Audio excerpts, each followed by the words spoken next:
fearfully and wonderfully made human. I'm so glad you're here today, and I pray that wherever you're listening from, you're reminded that you were created on purpose for a purpose. Today's episode is a meaningful one because I get to introduce you to someone I met at the South Florida Clinical Collective networking event hosted by Amanda and Vanina, two women doing amazing work in bringing local clinicians together. After chatting with today's guest, I felt deeply aligned with her understanding of the food mood connection and the gut brain axis. This is something I personally learned decades ago while dealing with my own health issues, and I'll never forget how eye opening it was to hear Dr. David Bernstein explain the connection between nutrition and mental wellness. If you haven't already, check out episode 22 of this podcast, where he and I dive deep into his wisdom. The truth is, many of us don't realize how much of our mental health is influenced by what we're putting in our bodies. We live in a society hooked on quick fixes and magic pills. But healing requires real understanding, intentional choices, and grace. My hope is that this conversation gives you tools, insight, and a fresh sense of empowerment that your body is not the enemy and healing is possible. Now, let me introduce today's guest, Sarah Weiss. She is a registered dietitian and founder of Weiss Choices. I love that. A functional nutrition practice that helps women break free from dieting and transform their health from the inside out. After losing over 60 pounds and leaving her career as a stockbroker, hi, mija, Sarah dedicated her life to helping others heal their relationship with food and their bodies. With over a decade of experience, Sarah brings a compassionate, no BS approach to wellness. Through her coaching programs, she helps people uncover the deeper why behind their eating patterns so they can finally feel good in their bodies. She teaches that food is more than just fuel. It's information for your brain, your mood, and your hormones. Sarah, thank you for being here. Thank you for having me. What a great intro. All right. All right, girl. So I love to begin with people's story. Like, what inspired you to pursue functional and integrative nutrition? And how did your personal journey shape the work you're doing today? Yeah, so you hit a lot of the big points, but I always have a little extra in my back pocket to share, I guess. Going back to where I come from, I grew up in Indiana on a big family farm. And when I say that, people picture something that's very much not aligned with the reality. There was a lot of chaos in my environment, and that led me to emotional eating. So food became a place where I felt comfortable. I felt connected. I felt happy. And sadly, that led me to a lot of weight gain. And I was starting college and I realized this is getting out of control. And I remember stepping on the scale and seeing my heaviest weight, and I was almost 200 pounds. And I just thought, how did this happen? Right. I've Wow. been living this way, not really looking at it. And I carried on like I was okay with it. But deep down, I was so insecure, didn't like what I saw in the mirror or how I felt in my clothes. So I started making changes. I just started moving my body, and everyone asks the magic fix, and I'm like, Yeah. well, move your body, eat better, right? It's that simple. Yeah. We all know that, It but is. it was small changes for me. Yeah. So it was sneaking in healthy foods that I never ate in my life. I hated vegetables at the time, or at least that's what I told myself. So it was like sneaking them in like I was a kid until I actually started liking them and the weight was coming off. And yeah, I was at the time in school for finance and became a stockbroker and hated How, it. but how stressful that job? I mean, I hear about how stressful that could be. A stockbroker, accountant, lawyer. I think I've had quite a few different careers come across my path that's why they come and see me because they're so stressed out. So tell me a little more about like, with your story, you became a stockbroker, you hated it. That must have caused a lot more stress too, that you would stress eat. Yeah, I think at that time I was starting to get a handle on my health, right? I had already lost the weight by the time I was in that role. Mm-hmm. But the reality is I didn't realize it was the emotional eating that led me there until many years later, right? I Hmm. knew that I needed to change my habits, but the emotional connection came so many years later, and it was just this aha moment of like, this is that missing piece. Yeah. But to answer your question, yeah, the job was stressful. It was not my cup of tea. To each his Mm. own, right? I thought it was a Mhm. really cool title, but to sit in that desk every day was miserable. And I Yeah. knew I had to go do something else. Yeah. And so let's talk about the emotional eating part because I get it. Even though I'm a flaquita, people are, but I know that eating too, like when I was a young girl, I even notice now because sometimes that's what we do. Like we create these neural pathways and even though, and I created them with food, I created them with drugs, I created them with alcohol. I could keep on going on with the list of how. So it's like the gut-brain axis, the understanding of neuroplasticity and stuff like that. The food and mood. What does the science say? What have you learned? Because I know what I've learned, but what have you learned? And let's teach the audience what we both have learned. Yeah, I mean, I think it's great because I've lived both sides of that food and mood, right? The poor foods and the poor mood, and then the other side of it. And that's truly the passion that lit in me to pursue this career was I felt so good after the weight loss, not just confident, but energy, mental clarity. To wake up every day and have good, clean energy was so amazing to me. I'm like, I need to go teach this to other people.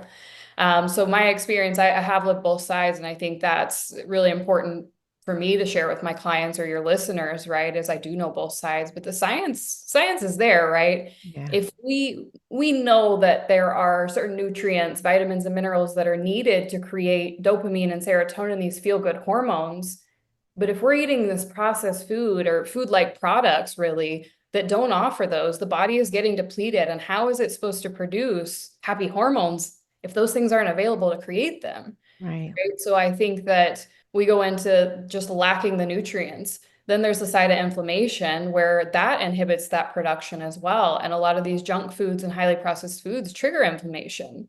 And then we go to the gut and the blood sugar. And I mean, there's so many pieces to it. It's not even just one thing, it's so Mhm. many pieces of the puzzle in the body that we just can't produce those happy hormones. And then we end up with worse anxiety and depression because of it.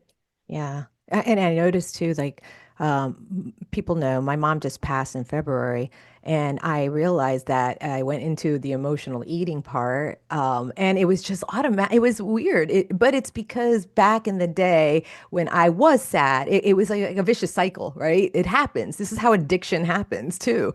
It's a vicious cycle. You feel a certain way, and then your brain is sitting there go, "Hey, don't you remember when you felt good when you ate that whole bag of chips or pork rinds or I wrote about it. It was Tate's gluten-free cookies. I'm like, oh, it's gluten-free, but I ate the whole flipping package. And my husband's like, you didn't even offer me one. But I felt like crap after because I was already feeling sad. My body, and then it's hard because I'm sure you've gone through this where you realize like, oh, I just did this. I just fell off the wagon or whatever it is. And then it's like, okay, no, I know healthier ways. Like, and I have to be aware of like, why? Why did I do that without the guilt and shame? Right. And so, why do why do you think we crave these things? Yeah, Comfort your foods. story is kind of highlighting one of the big things. I think there's a couple parts to why we crave it. One is that relief that you're talking about, right? We want relief, whether it's a traumatic experience that we're going through this emotional thing, or even during your workday, you've been bogged down with work for 3, 4 hours nonstop. You need relief from the computer, from grinding so hard, and we end up in the pantry and we're not even hungry, but we're seeking that dopamine hit, we're seeking that relief, and we are wired and we've created that cycle of I'm stressed, I need relief, I go to food and get that dopamine hit, and sadly it's a cycle that's not even solving the real problem, right? We need a break, not food most of the time. Right. I think the other side of that is the fight or flight. We flip into fight or flight mode, and the body knows in that mode, we need energy because we're running from a lion, or that's what we're supposed to be doing in that mode, right? We need quick energy, and the body loves quick energy from carbs, sugar. It knows it can convert and use that quickly. So I think there's a couple of things going on there too of why we have those cravings during these moments. Yeah. Wow. So right on. And it is like recognizing and real because I've done so much work in my own therapy and I am a therapist, so I do this work with others.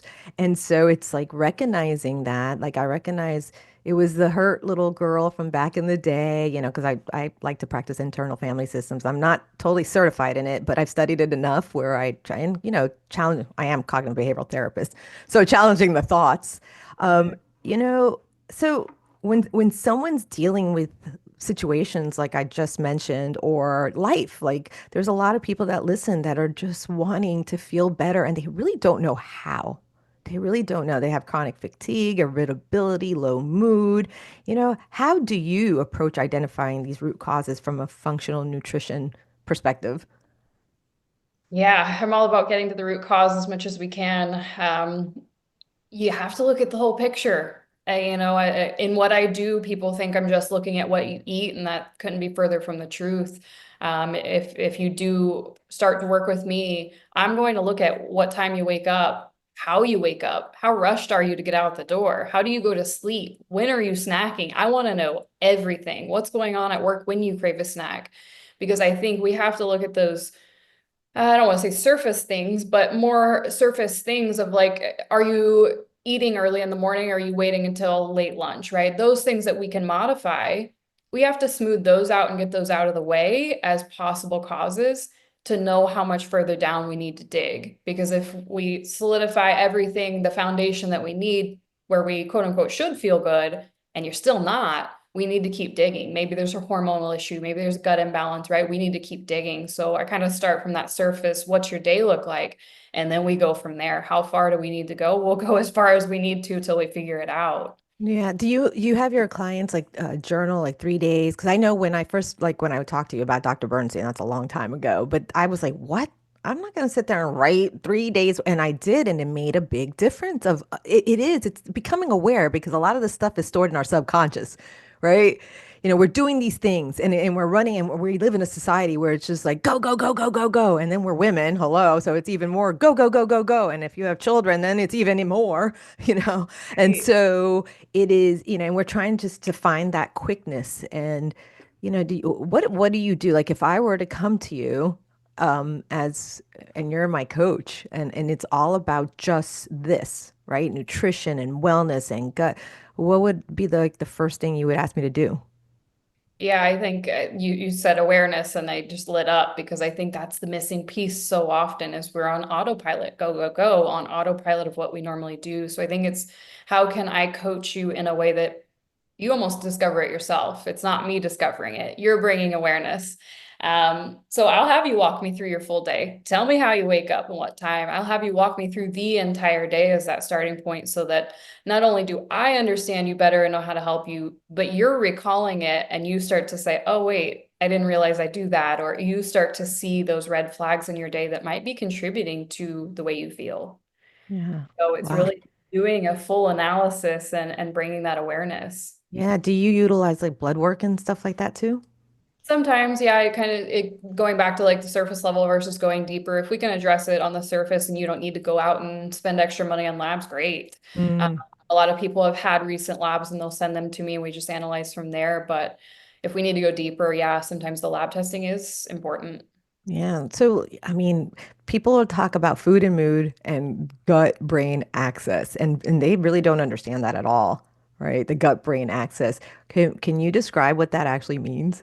Yeah, I mean, I don't think anyone truly knows, right? We're still figuring so much of it out, which is wild to me. I think the gut is so fascinating.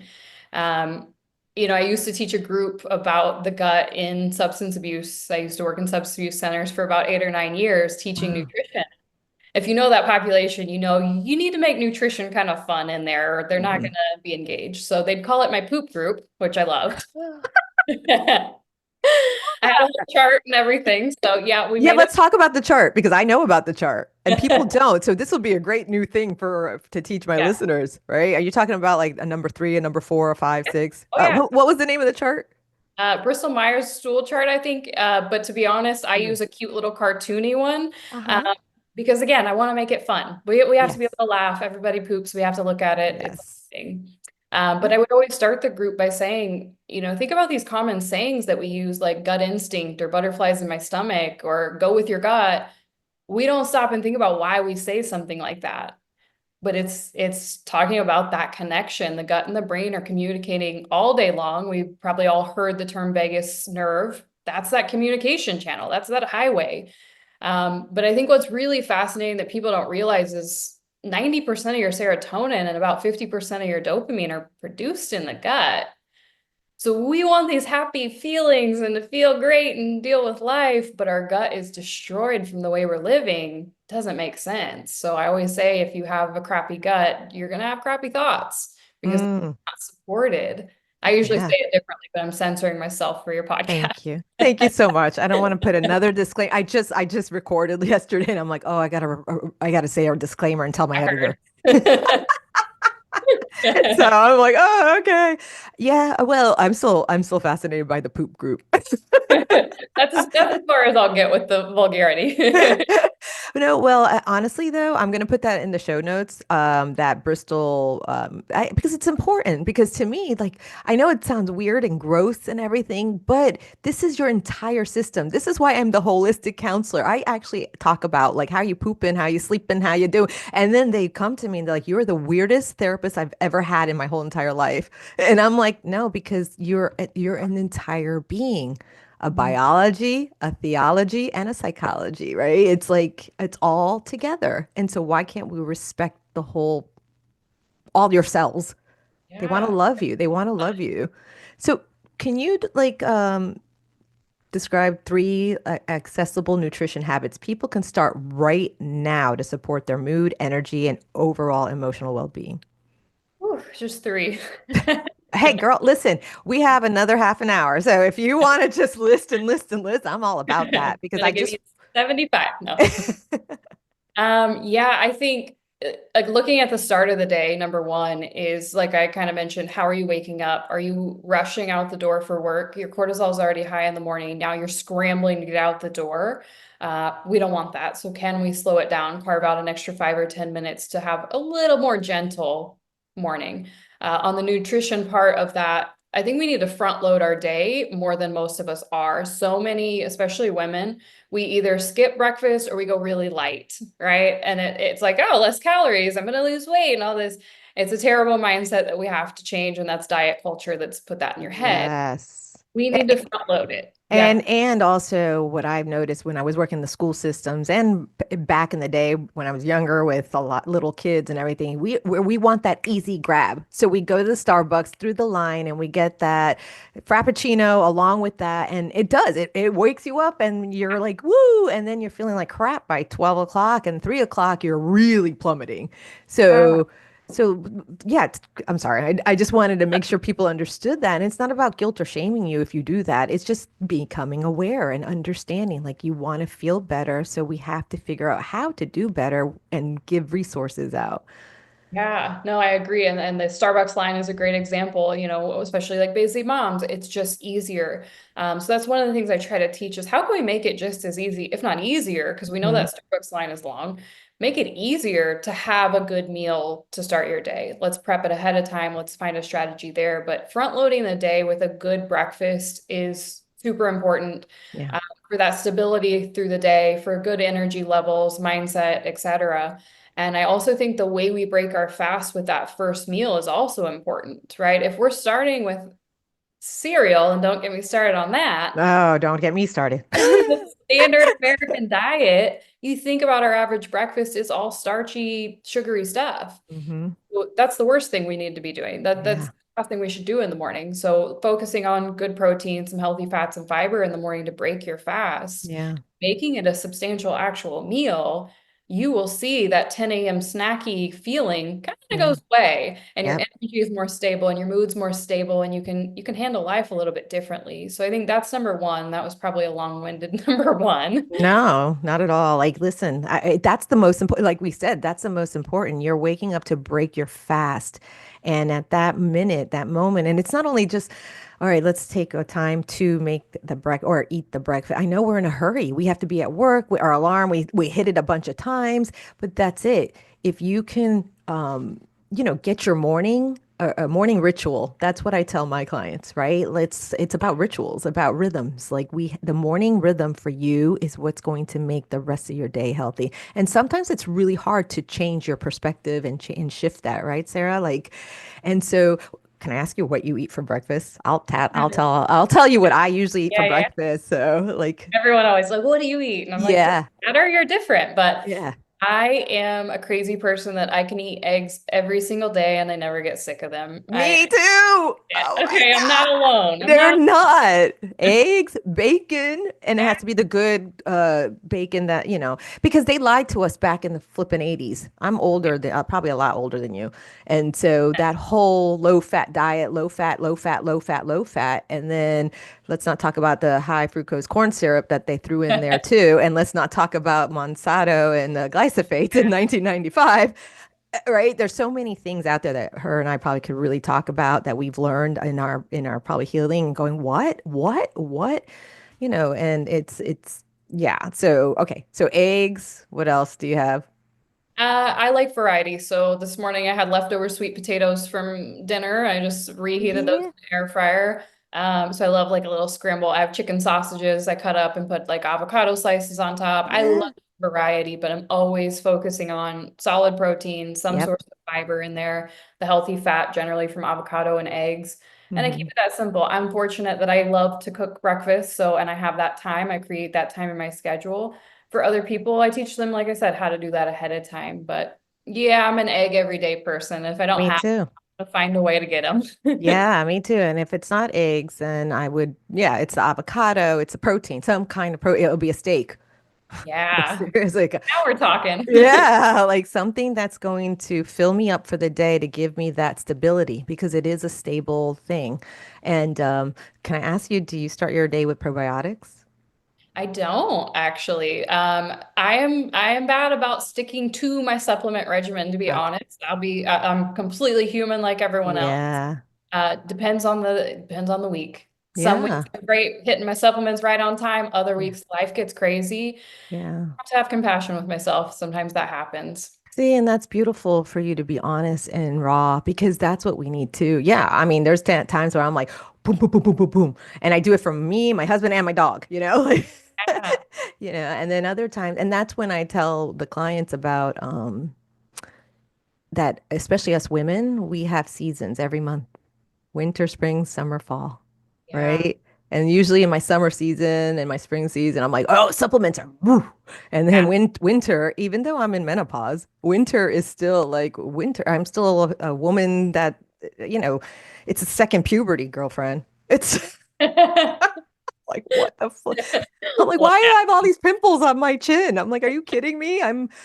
Maybe I'm finally passing puberty because I've never like developed. So happened? anyway, all right. So let's keep going with other accessible nutrition habits for our listener.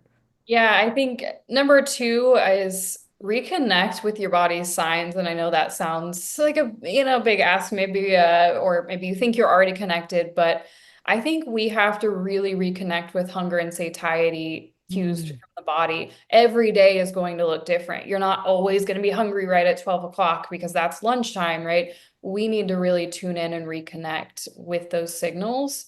And right, we talked about like the awareness. Start with just that. You don't have to change anything. It's just listening. Before every meal, can you ask, how hungry am I? mm, Just ask the body that and see if you can get an answer. And again, maybe nothing changes yet, but you are just giving yourself a chance to tune in and hear, are you hungry? Because there are going to be times where you're snacking and you're not actually hungry. It's more a mental thing. And yeah. we need to start bringing that connection back because we have overridden it like crazy. Yes. Yeah, yeah, especially in this culture.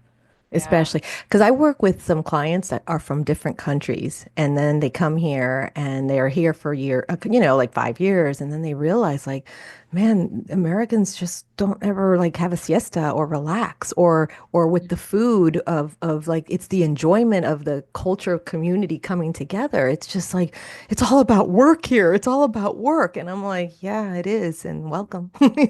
Let's figure out a way that we can help you survive here in this culture. And now I just see it with I mean, I'm an American. So, and it was brought on us to be like that because Even, you're from a farmland. Like I'm from the city, but we're still hearing the same story here. Hmm. And it's not a bad thing. I don't want to put down our country. I love America, right? This is why people come here because of the American dream. But Right. it's like we have to start learning to take responsibility of ourselves in a way where we can be healthy because honestly, if we're not healthy, how are we gonna live this life here? What are we gonna do? We're gonna end up in a bad place. And that's Yeah. not what people want. I mean, there's a mental health crisis out there, Sarah. You know that. You were at the meeting. You see us there. You're connecting with us. You get it. And I'm sure, like with your story, without going deep into it, the mental situation was there too, not just the physical, Hmm. So, I mean, like you said something about earlier about inflammation. And I know my family like makes fun of me because I'm always talking about seed oils now. And they're like, oh, here she goes again, seed oils. And that's for you, Ashley. That's my daughter, my oldest daughter. That's for you, Ashley, because I'll talk about it. And she's like, seed oils.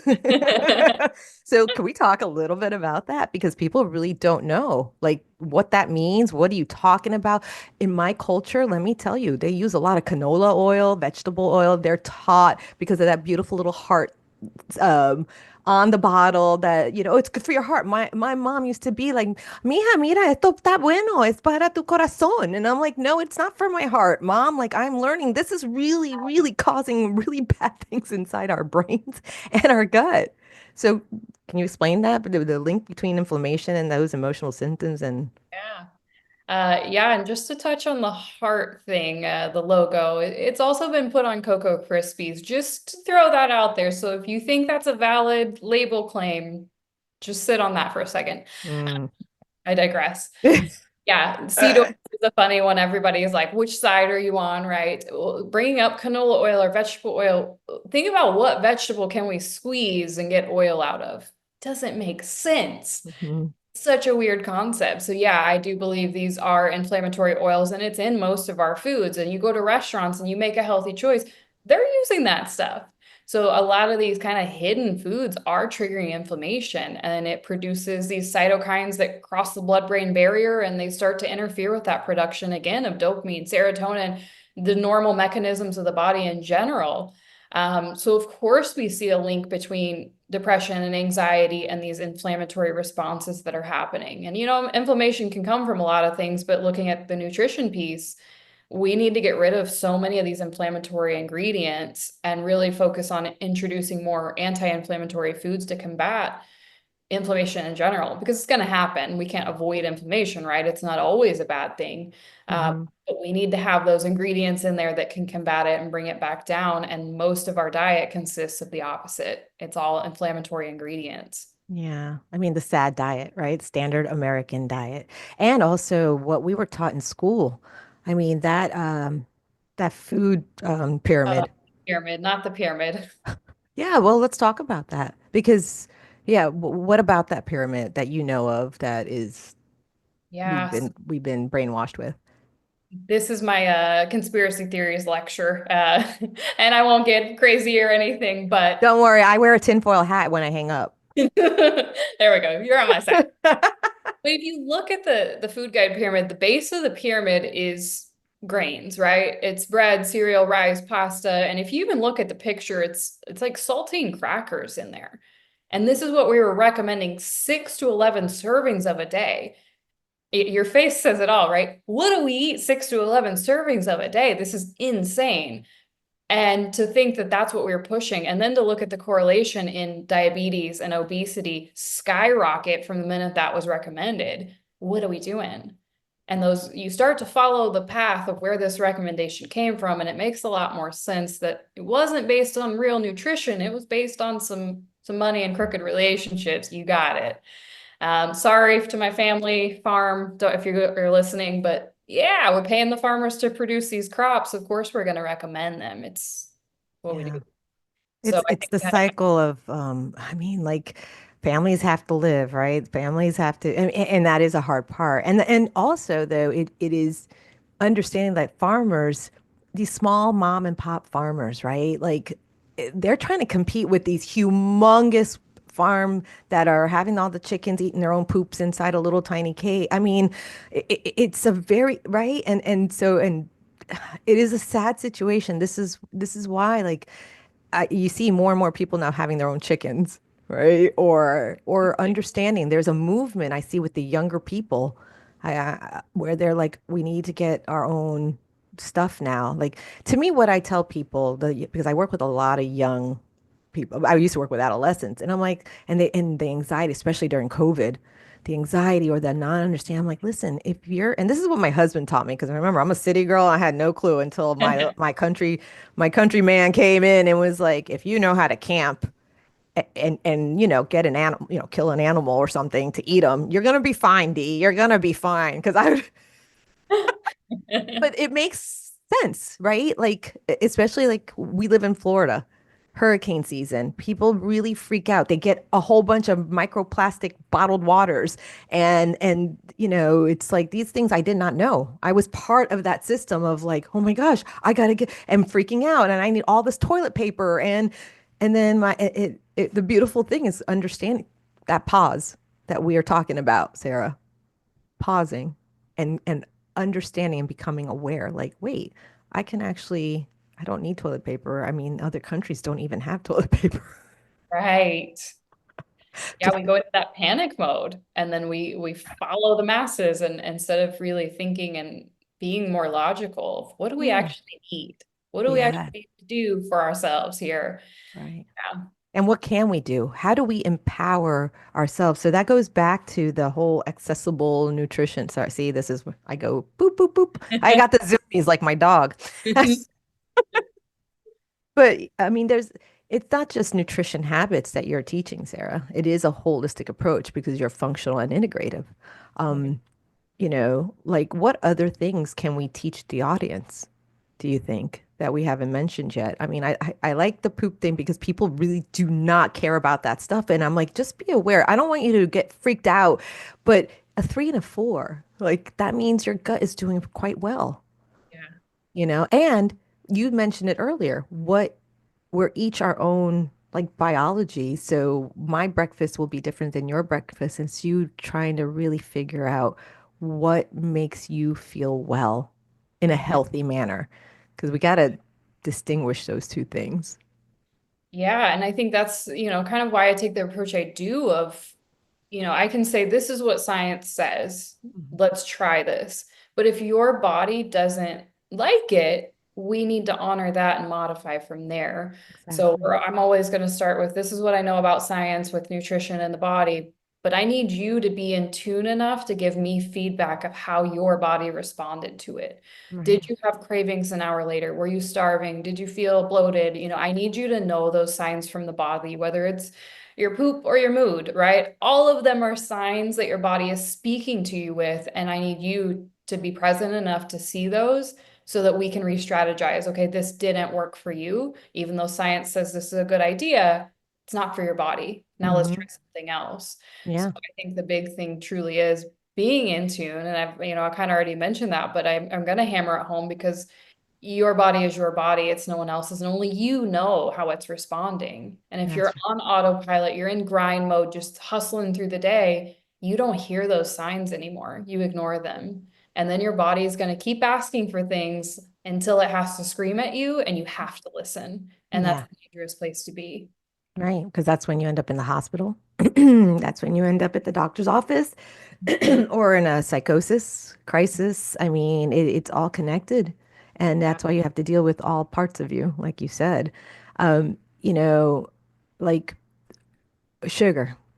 I Mhm. remember when I was taught, I mean, I think I had a pamphlet that was given to me of 97 ways sugar is bad for you. And I'm like, wait, no, I love my Heath bars and my chocolate and I love my chocolate, like, or other things like the donuts and everything like that. I love that stuff. Um, but sugar is really something that people do. And I'm talking about the refined because honestly, a piece of fruit is not going to hurt you. And actually, it's natural. So, right? So tell me about like you had this blood sugar spike and the crashes affect our emotions. Yeah, there's such a connection there and people don't realize it. I think the easiest, most relatable example of this is, have you ever been hangry before? Right? Like everyone's heard the term hangry. You're Yeah. so hungry that you're angry. Well, guess what? That's low blood sugar. Your body is freaking out, trying to get that blood sugar back up to a normal place, and you're in panic mode. So, of course, your mood shifts with that. So, kind of the basics of blood sugar, of course, there's this baseline that we want to stay around in the day, and it's going to fluctuate off that line based on what you eat and when you eat, but we want to stay around it. So, how far off we go from that is going to determine a lot with our moods. So, for example, you wake up and you eat that lovely bowl of cereal, you're going to get a huge spike in blood sugar. You've got all this energy in the blood that the body's trying to get out. What do you think that's doing for anxiety? And then the Right. body goes into full force bringing out insulin to get it down, and it's a dramatic drop from there. What do you think that does for your depression? Mm. Right? So it's this roller coaster ride of energy in the blood. Of course, your mood's going to be fluctuating with it versus that stability in the blood, that stable energy. Your mood's going to be more calm and collective and smooth through the day. Not to mention those spikes and those crashes cause the craving. So if you drop that blood sugar dramatically, your body wants to bring it back up, and it does that by craving sugar. Yeah. That vicious cycle again. So it really sets you up for a roller coaster ride the rest of the day. Yeah. So yeah, these highs and these lows are very much connected to your mood, and the hangry is the easiest example everybody's probably experienced. Yeah. So how do we get out of that? How do we get out of these cycles? Yeah, with the blood sugar, it's truly, it sounds generic, right? Balance your plate, have a balanced meal. But what I think I want to look at is ratios of everything. Are you having enough protein? Are you having a crazy amount of vegetables?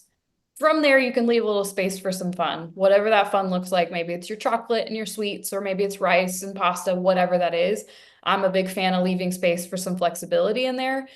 But if we're crowding the plate with protein and vegetables primarily, it's going to be able to handle that little bit of sugar or starch in there a lot differently and more stably than if it's a big plate of pasta or a donut or whatever it is. Hmm. So by focusing on the things that keep blood sugar stable as the biggest portion of your plate, you can allow a little bit of flexibility on the side. And that's Hmm. going to create a lot more stable breakdown, stable blood sugar, release of energy. And then, of course, your mood's going to be tied to that stability too. Yeah. Um, so with the eating, what do you, I mean, can you name some anti-inflammatory foods or resources or websites or books or anything for the audience? Because listen, we're only one person, right? I'm a one person that can only handle enough, a certain amount of clients, you too. And so to me, I love just leaving the audience with resources or, just I don't know, like something for them to look up so they can maybe start learning or understanding, or unless you have some resources on your website or something. I've always got resources. Oh, really? Man, Okay. whatever you need. Yeah, I mean the anti-inflammatory foods, of course, we're looking at like some healthy fats. We always hear fish oil supplements, that's for that anti-inflammatory is usually why it's recommended. So fatty fish is a great source. Your healthy fats like avocado, olive oil, nuts and seeds. And then looking at those really colorful, nutrient-dense foods like leafy greens and berries, all these things we know are really healthy. Those are going to help combat that inflammation. As far as resources, of course, I have endless resources I can get people. But I do like, I followed Dr. Greger for a long time. He's very much in favor of plant-based. So he has How Not to Diet and How Not to Die book. Both of those are great resources, I think, that talk about how the food works in the body, how we can use it to heal. On a not so plant-based side, I love Dr. Mark Hyman. I do Yes, a lot of that's the advice that man. aligns with him, and he's fighting Yes. food changes. And I mean, of course, I may agree with most things for a lot of these people. There's things I disagree with, but I think I align a lot with what he says. Hmm. Yeah. No, me too. Like honestly, like that's when I mean, I think before he even became famous, he was here in Boca Raton and I went to something and I was like, oh, this guy's interesting. And then boom, he blew up. I'm like, Yeah. wow, awesome. And I've been following him for a long time. And it does help. Like, what would you say to somebody that because it is a change and you have to, and your palate can change. That's the neuroplasticity because some people feel like, oh no, I can't. This is, my body hates me. I just, it is like, this is who I am. I'll never change. What would you say to someone like that? Yeah, that's something I constantly challenge in myself. So it is something I try to challenge with my clients is, are we staying tied to this story? And Mm, I'll use a recent example for myself. I have always said, I can't run. I'm not a runner. I'm the fat kid still. I can't run. And I tied myself to that story from an experience in high school when I was overweight and my gym teacher made a nasty comment about how I couldn't run a mile. And I kept tied to that story my whole life. So this year I was like, you know what? That's not true. Is that actually true? Let's yeah, challenge it. So started trying to run, and I'm going to build my way up to being able to run and I say, love yes, that. I can run. So what I would challenge other people is ask yourself, is that actually 100% true? Hmm. Whatever that story is that you're saying about yourself, question it, challenge Yep. it, right? Because otherwise you stay in that same place forever and you don't know what you're capable of. Yeah. No, and that's it, Sarah. You're talking about cognitive behavioral therapy. It's the challenging those cognitive distortions, challenging thought process that all or nothing or never, always, never. I mean, and these are things. Listen, I've been practicing for a long time, and I'm still like having to catch myself. I'm really into internal family systems now, IFS. And so I'm like learning so much and I'm utilizing it for myself. And it does help because, like you were talking about back in the day when, you were told this thing, a story, this narrative. And that's what I shared earlier was like, oh, it was that part of me back in the day when I felt this certain way. And pork rinds helped me when I'm sitting at the 4 o'clock in the afternoon. That's when I noticed that 4 o'clock in the afternoon is when my body starts wanting because as a child from, I would say second grade all the way up, it was that's at that time I came home from school, I watched TV, and I'm eating this. And so, but hey, listener, you can change. It does take time, Sarah. Like, tell the people, like, it's not a fast, quick fix, and you can't beat yourself up if you fail. Like, how many times did we probably fail until we finally got it? Yeah, I think that's a great point because it comes back to how I said I didn't realize the emotional piece until so much longer after my weight loss. So my weight loss took, I don't really know how long. I wish I knew, maybe a year. I didn't realize the emotional part until a handful of years ago. Right. So to look that I lost this weight when I was, gosh, 20, not to date myself, but that was like 16 years ago, right? To realize I'm still learning about that experience, it does take time. Everything takes time. We're always growing into a different version of ourselves, and it takes time. You got to be patient. Yeah. So why is it important to hire you, Sarah? No, Um, seriously. yeah, no, I think what I bring to the table and working with my clients that's different is I think I bring that emotional depth to it that is often really, really ignored when it comes to especially weight loss.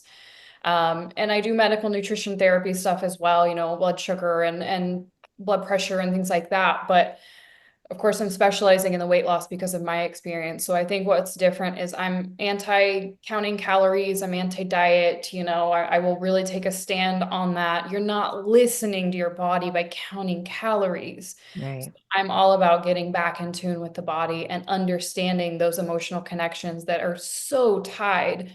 And that's a lot of the reason most of us gain weight. If we look back to when the weight gain happened, it's often an emotional experience, a trauma, something that triggered that.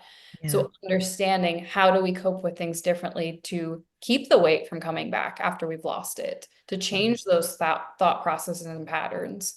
So I think that's what sets me apart from most dietitians or weight loss experts out there is I'm willing to go deep with you so that you Yeah. never have to start over again when we get the weight off or correct your medical condition or whatever it is. You don't feel like a failure and have to start over. I love that. And it's true. We need accountability, and that's how I see what you would do. Honestly, I could see how someone can work with both of us really, because I do see that as a therapist, like I'm the therapist for a certain thing, and then they're going to another person for something else, or, like what the acupuncture is. Sometimes we need a team. And I know some people cannot afford that.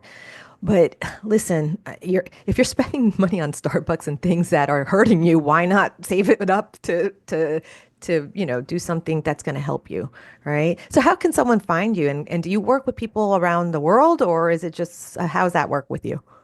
Yeah, so they can find me at weisschoices.com or Instagram Weiss Choices. I work with people everywhere. Of course, as a dietitian, I'm practicing in Florida. Outside of Florida, I work with people in other countries as well. So anywhere I can work with people as a health coach, essentially, which working with a little different hat. But we're doing all the same stuff. We're still making you whole, making you feel good. So yeah, you can find me a website or social media all Right. over. Is there anything you want to say to the listener before we go? I think one big message that I think I want to continue shouting to people is it's never all or nothing with your health. It's one piece at a time. Every day can feel like a failure. Tough day, you can feel like I didn't do anything. I'm such a failure and feel worse about it. Or you can try to reflect on what did you do? Did you drink your water today? Great. That's a win. That's self-care. There's still some peace there. And to really just build from those places of, okay, I drink my water. Tomorrow, can I also take a 10-minute walk? And just build your way up to those healthier habits and know that there are going to be days where none of it gets done. And that's okay. You're Right. human. Exactly. And those are your winter days. All Yeah. right, Sarah. All right. Well, thank you so much for being here. And listener, remember, please trust in the Lord, guard your heart, and renew your mind. Bye.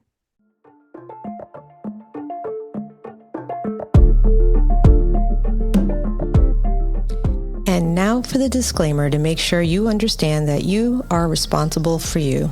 The content provided on the Holistic Counselor podcast is for entertainment and informational purposes only and is not intended as a substitute for professional medical advice, diagnosis, or treatment.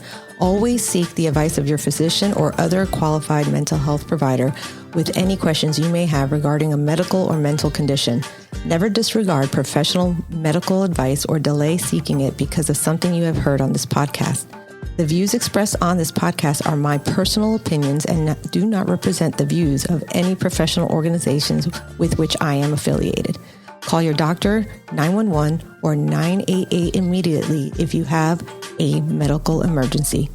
The Holistic Counselor podcast does not recommend or endorse any specific tests, physicians, products, procedures, opinions, or other information that may be mentioned on the podcast. Reliance on any information provided by the Holistic Counselor podcast, guests appearing on the podcast at the invitation of the Holistic Counselor podcast, or other listeners to the podcast is solely at your own risk. Confidentiality notice.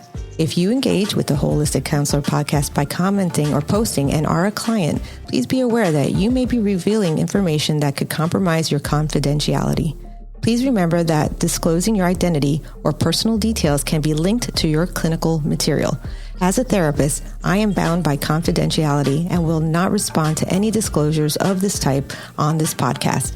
I am committed to upholding the ethics and confidentiality of the therapeutic relationship, which extends to all forms of communication in accordance with the laws and professional guidelines that govern mental health professionals. I want you to know that your privacy is of utmost importance, and you are responsible for protecting it when interacting on this platform or any other public forum. Thank you.